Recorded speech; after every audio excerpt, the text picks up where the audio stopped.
Cari telespettatori, siamo con Daniele Tronco, segretario generale dello SPI-GGL metropolitano di Venezia e quindi segretario ben arrivato. Grazie. Lente di ingrandimento nella zona del Veneziano e qui parliamo di diritti inespressi. Un appello quindi ai pensionati e pensionanti, cosa devono fare?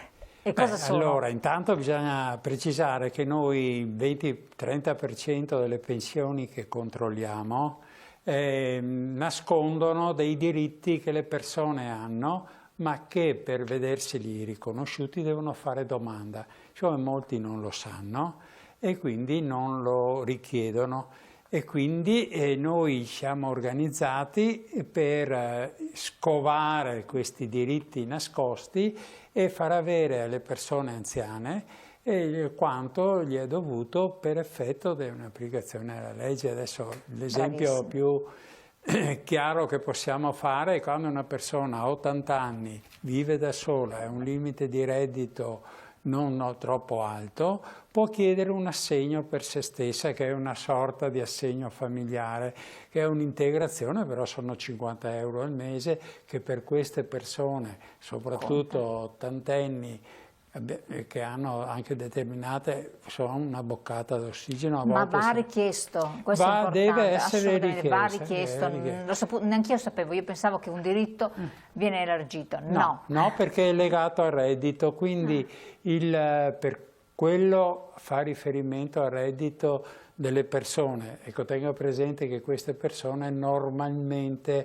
hanno pensioni molto basse perché sono donne, hanno periodi contributivi non regolari e quindi sono quasi tutte sotto i limiti di reddito che cambiano perché ogni volta bisogna fare una certificazione, cosiddetto ISEE, per poter certificare.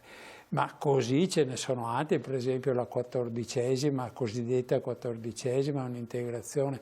Quella, a dire il vero, spetterebbe automaticamente, ma nel mare grande del sistema previdenziale in Italia si potrebbe perdere. E si possono perdere anche altri per strada, altri diritti, quindi altro denaro che va richiesto.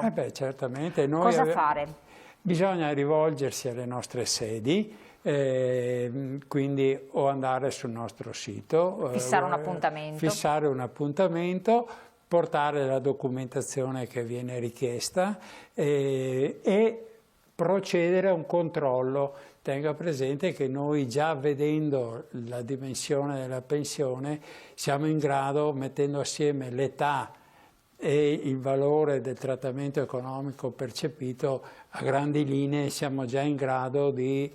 poi fate il calcolo specifico e si scoprono tante cose. E poi cose. abbiamo anche controlliamo anche che l'erogazione della pensione sia stata fatta in modo regolare. Questa è un'altra cosa importantissima, Daniele Tronco. Grazie, siamo giunti al termine, quindi è importante, rivolgetevi alle sedi dello SPI-GGL veneziano, ma non soltanto, a tutto il territorio nazionale, perché dappertutto può esserci qualche problemino e va risolto e lo SPI-GGL riesce a farlo con dei programmi e degli algoritmi di ultima generazione.